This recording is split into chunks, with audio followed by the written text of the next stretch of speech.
दिल्ली चुनाव के लिए मतदान की प्रक्रिया पूरी हो चुकी है, जिसके बाद सभी को चुनाव परिणाम का इंतजार है। इस बार के चुनाव में आम आदमी पार्टी, भारतीय जनता पार्टी और कांग्रेस के बीच सीधा मुकाबला था और वोटिंग के बाद दिल्ली चुनाव को लेकर एग्जिट पोल्स भी जारी किए गए।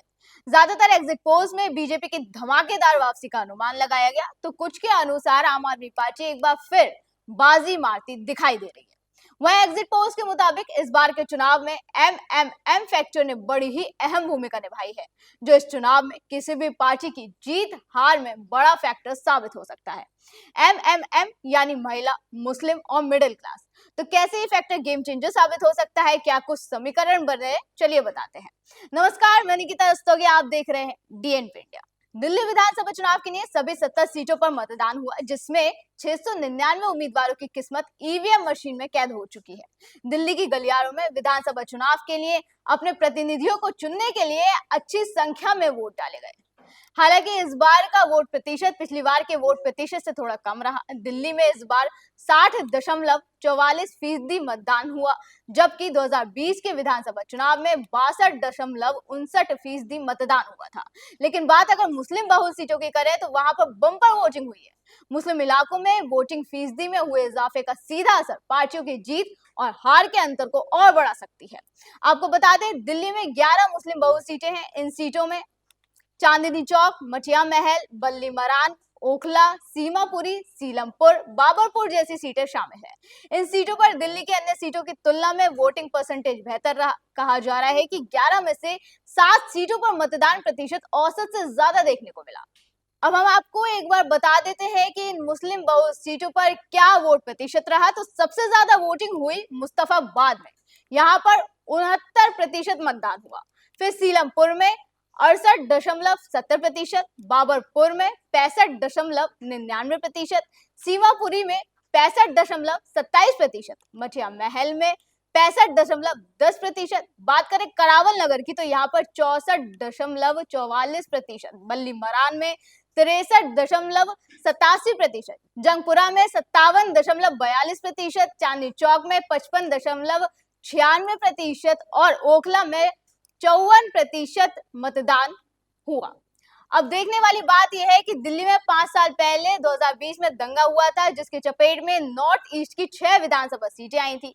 दंगों से प्रभावित सीलमपुर, मुस्तफाबाद, गोकलपुरी, करावल नगर, गोंडा और बाबरपुर सीट सीधे तौर पर हुई थी और इन सभी 6 सीटों पर 60% से ज्यादा वोटिंग रही है। इसके अलावा मुस्तफाबाद सीट सबसे ज्यादा चर्चा के केंद्र में रही, जहां से दंगे के आरोपी ताहिर हुसैन एआईएमआईएम से चुनाव लड़ रहे हैं। कहा जाता है कि यहाँ पर मुस्लिम वोटर्स करीब 44% है और हिंदू वोटर्स 56% है। ऐसे ही करावल नगर सीट से कपिल मिश्रा बीजेपी के टिकट पर चुनाव लड़ रहे हैं। उन पर भी दिल्ली दंगे भड़काने का आरोप लगा था। बता दें कि दिल्ली के 13% मुसलमानों ने 2015 में और 2020 के चुनाव में एक मुश्त वोट आम आदमी पार्टी के उम्मीदवारों को दिया था। मीडिया रिपोर्ट्स के मुताबिक 2020 में 83% मुसलमानों ने आम आदमी पार्टी को वोट दिया था। इसके चलते ही मुस्लिम बहुल विधानसभा सीटों पर कांग्रेस अपनी जमानत भी नहीं बचा सकी थी और आम आदमी पार्टी सभी मुस्लिम बहुल सीटें जीतने में सफल रही। लेकिन इस बार मुस्लिम मतदाताओं में जमकर बिखराव दिखा है और इस बार कांग्रेस को पूरी तरह इग्नोर कर दिया गया। अब बात करते हैं बाकी के 2 एम की, जो है मिडिल क्लास और महिलाओं के बारे में। राजनीतिक जानकारों का कहना है कि इस बार महिलाओं और खासकर मिडिल क्लास की महिलाएं भी किसी भी पार्टी को सत्ता तक पहुंचाने में अहम भूमिका निभा सकती हैं।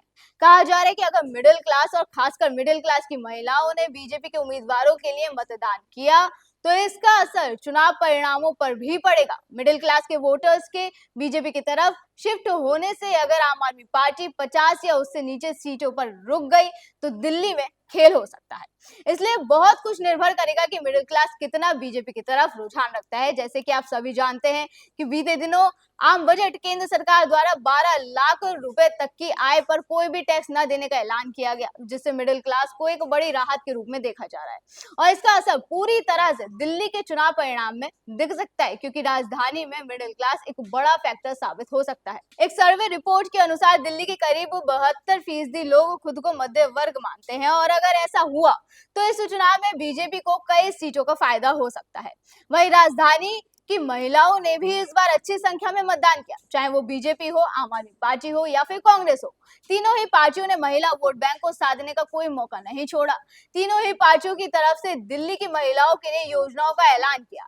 ऐसे में देखना होगा कि ये 3M यानी मुस्लिम, महिला और मिडिल क्लास इस बार किसके पक्ष में नजर आते हैं, जो हमें 8 फरवरी को नतीजे आने के बाद ही पता चलेगा। अभी के लिए इतना ही। आप देखते रहे GNP इंडिया। नमस्कार।